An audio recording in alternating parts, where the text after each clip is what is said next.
प्रश्न संख्या 3 को देखिए और जल्दी से एक बार प्रश्न को आप कॉपी में लिख लीजिए, उसके बाद हम लोग प्रश्न संख्या 3 को सॉल्व करेंगे।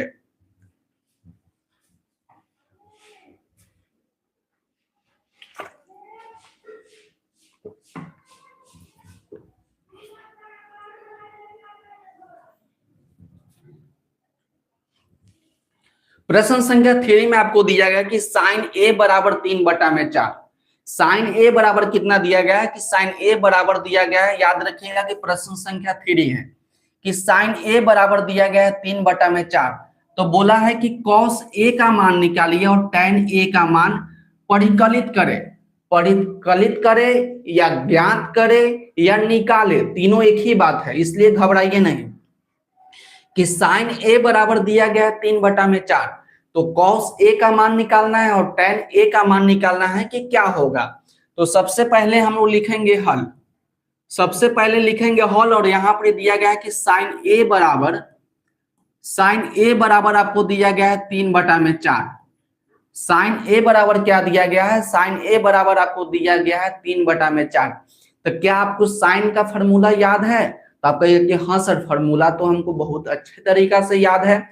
तो साइन का क्या फॉर्मूला होता है? तो कहिए कि सर साइन का फॉर्मूला P/H होता है। तो लिखिए ना, साइन का क्या फॉर्मूला होता है? साइन का फॉर्मूला होता है P/H।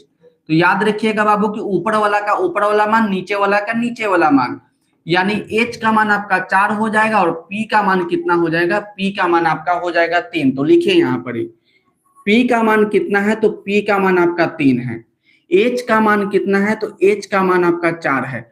तो P का मान निकल गया, H का मान निकल गया। तो अब हम क्या करेंगे? अब हम B का मान निकालेंगे कि B का मान क्या होगा। तो जब भी P देखिए, B देखिए, H देखिए, तो वही फॉर्मूला लगाएंगे जिसका नाम है पाइथागोरस प्रमेय। तो यहाँ पर लिखेंगे हम लोग फॉर्मूला। फॉर्मूला क्या लिखेंगे? फॉर्मूला लिखेंगे पाइथागोरस प्रमेय। पाइथागोरस प्रमेय से, यहाँ पर लिखेंगे पाइथागोरस प्रमेय से। और यहाँ पर पाइथागोरस का नियम लिख दीजिए या फॉर्मूला लिख दीजिए। क्या है? तो होता है कि कर्ण का स्क्वायर बराबर लंब का स्क्वायर जोड़ आधार का स्क्वायर। मन है तो हिंदी में लिखिए या मन है तो लिखिए H² बराबर P का स्क्वायर जोड़ B का स्क्वायर। जो आपके मन में आता है वो मन को आप लिखिए, आपको घबराइए नहीं। जो मन में है लिखिए। कर्ण का स्क्वायर बराबर लंब का स्क्वायर लिखिए, लंब का स्क्वायर जोड़ आधार का स्क्वायर लिखिए, या H² बराबर P का स्क्वायर जोड़ B का स्क्वायर लिखिए। हम दोनों को लिख देते हैं ताकि आप कंफ्यूज ना हो। जो आपको मन होगा वो आप लिख दीजिएगा। यहाँ पर स्टडी कर रहे हैं कि जी सर, जी हाँ, चलिए बहुत अच्छा। उसके बाद आपका सायर ट्वीट्स कर रहे हैं कि ओके सर सभी। उसके बाद स्टडी करें शिवम पटेल, ओके सर, चलिए बहुत अच्छा। अंकुश पटेल, बहुत अच्छा। चलिए आप लोग मन लगा के पढ़िए। तो कर्ण को क्या लिखेंगे? कर्ण को लिखेंगे H का स्क्वायर बराबर लंब को लिखेंगे P का स्क्वायर और आधार को लिखेंगे B का स्क्वायर।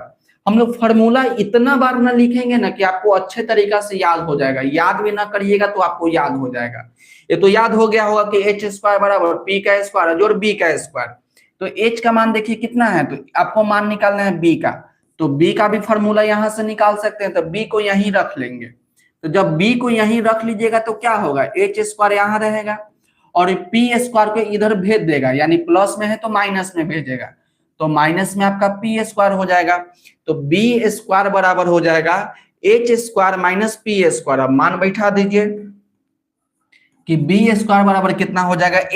H का मान कितना है? तो 4 है तो 4 लिखे, यानी 4 का स्क्वायर। उसके बाद माइनस है तो माइनस लिखिए। P का मान, तो P का मान आपका 3 है तो 3 का स्क्वायर लिख दीजिए।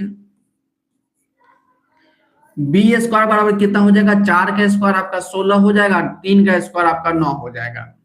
B² बराबर कितना हो जाएगा? 16 में से 9 जाएगा तो कितना बचेगा? 16 में से 9 जाएगा तो आपका 6 और 3 9, यानी 7 बचेगा। कितना बचेगा? आपका 7 बचेगा। अब स्क्वायर हटाएंगे, रूट लगाएंगे। आपको तो मालूम हो गया होगा कि स्क्वायर को हटाएंगे तो रूट लगाएंगे। तो B बराबर कितना होगा? स्क्वायर का हटाएंगे तो रूट लगाएंगे। तो रूट लगा दीजिए। अब 7 तो रूट से बाहर निकलेगा नहीं, यानी B का मान कितना निकल के आ गया? तो B का मान आपका निकल गया √7। तो B का भी मान निकल गया, B का भी मान निकल गया, P का भी मान निकल गया और यहाँ पर H का भी मान निकल गया। P का भी मान निकल गया, B का मान निकल गया और H का मान निकल गया। आपको मान निकालना है cos A का और यहाँ पर tan A का। तो देखिए यहाँ पर एंगल A के लिए बोला ना, तो यहाँ पर भी A के लिए पूछा और यहाँ पर भी A के लिए पूछा, तो यहाँ पर कोई भी दिक्कत नहीं है। जो थीटा यहाँ दिया गया है वही थीटा यहाँ दिया गया है।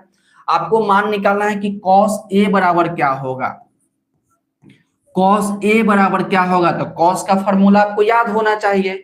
तो cos का फॉर्मूला क्या होगा, तो cos का फॉर्मूला हो जाएगा b बटा में h। cos का फॉर्मूला हो जाएगा b बटा में h। तो b बटा यानी का b मतलब होता है आधार और h मतलब होता है कर्व। तो b का मान बाबू कितना है, तो b का मान आपका √7 है, तो √7 लिखिए। और h का मान कितना है, तो h का मान देख सकते हैं कि h का मान आपका 4 है, तो 4 लिखिए। तो cos A का मान कितना निकल के आ गया, तो cos A का मान आपका निकल के आ गया √7 बटा में 4। अब आपको मान निकालना है tan A का। आपको मान निकालना है tan A का। अब tan A का फॉर्मूला याद होना चाहिए कि tan A का फॉर्मूला होता है कि लंब बटे आधार, यानी P बटा में B, लंब बटे में आधार। आपको याद करने का तरीका भी सिखाया है ना कि पंडित बद्री प्रसाद हर हर बोल, P B P H H B, sine cos tan cosec sec cot, इस तरीका से भी याद रखिएगा। तो tan A का फॉर्मूला होता है P बटा में B। अब P का मान देखिए कितना है, तो P का मान आपका है 3। P का मान आपका 3 है और B का मान कितना है, तो B का मान आपका है √7। तो दोनों को हम लोग बहुत ही अच्छे तरीका से निकाल लिए कि cos A का मान हो जाएगा √7 बटा में 4 और tan A का मान हो जाएगा 3 बटा में √7। तो प्रश्न संख्या 3 भी जो होता है आपको बहुत ही अच्छे तरीका से यहाँ पर आपका समाप्त होता है।